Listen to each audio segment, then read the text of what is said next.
I'll talk about the March 16th one first. Walt Fiegel was on duty. He's again deputy missile combat crew commander is what we were called. Uh, so there was a crew of two, and we worked underground, about 60 feet underground, in a concrete reinforced steel concrete capsule, locked in for 24 hours until relieved the next day. Uh, while he was on duty, he got a call. Well, first of all, he got an indicator light. Something was wrong at one of the sites at Echo Flight. Um, and picked up the phone, called the guards and maintenance people that were out there. They had spent the night um, because they're doing some kind of a work at one of the sites, and so he told them, "You shouldn't have started yet without getting my permission." He said, "We didn't start. There's a UFO above us, or some kind of a light. I don't know if they use that word, but there's something strange going on above them." And they were just about to call him to report it. Well, at that point, his missiles started going down. All 10 lost alert status. And the readout was, again, guidance and control system failure. But he lost all 10 missiles within 10 seconds. Uh, this is well documented. I've got many documents that will support that. Uh, I've also got letters from Fiegel's commander, Eric Carlson, uh, confirming this event. Fiegel talks about. I've got Fiegel on tape on. I'm sorry, radio, telephone recording that I made with his permission. So that's the basic evidence I've got for that one. The my incident happened 8 days later. I was on duty. I was in command of the launch control facility, and again, this is where we have full control underground. They have no control upstairs.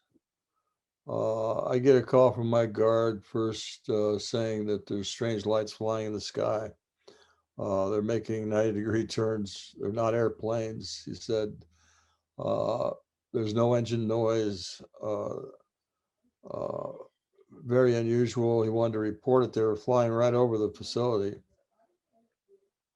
And I kind of laughed at him a little bit. I said, "You mean like UFOs?"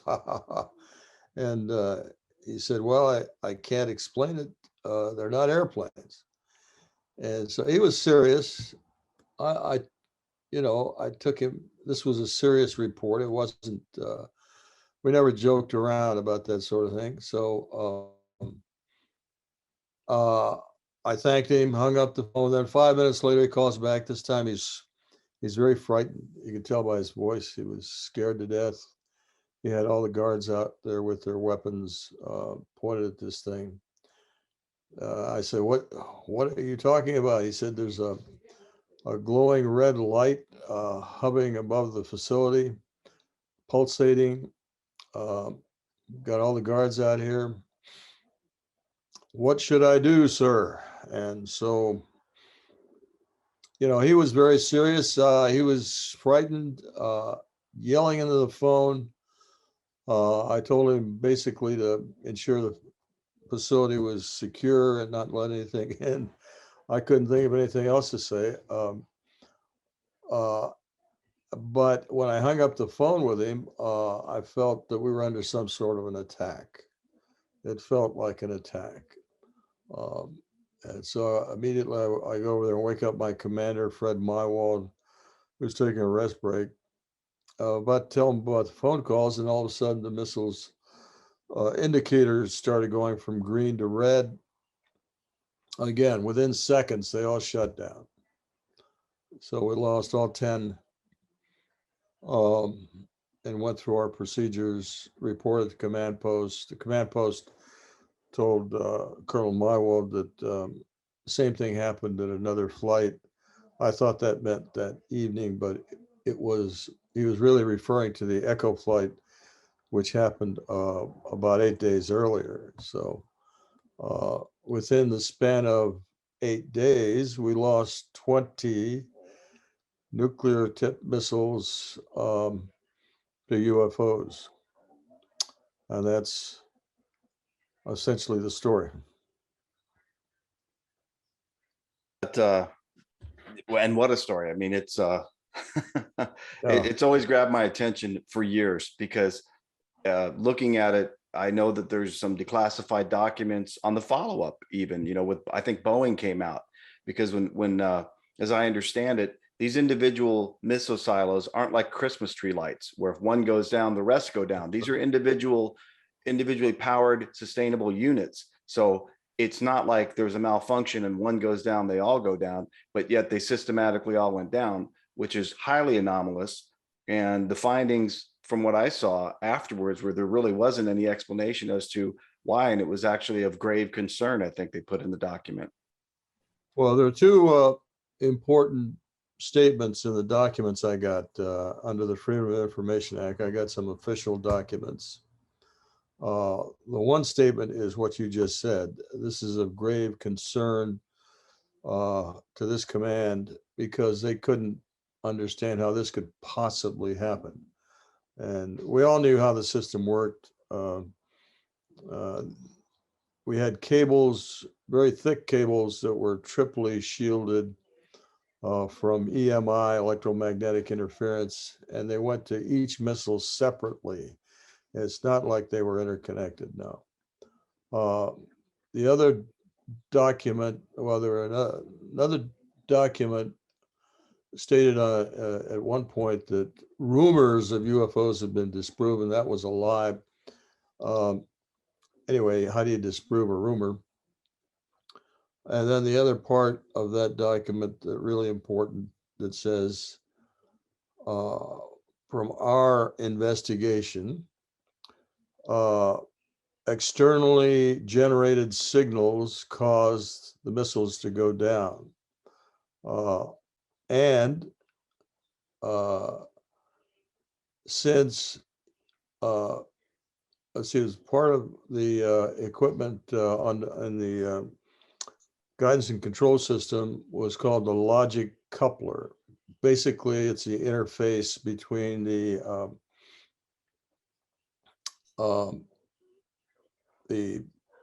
guidance system and the way we have of setting up the missile so it knows where it is at all times. Basically, the gyros and computer associated with that send information to the computer to calculate where the missile is at all times.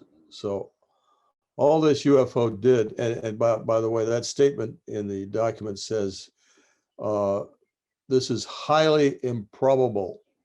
It's a highly improbable thing because all 10 logic couplers would have to go down within 1 second, basically, as seconds of each other. So you're talking about some kind of a failure mode where these things would have to fail all within a second of each other, and that just doesn't happen.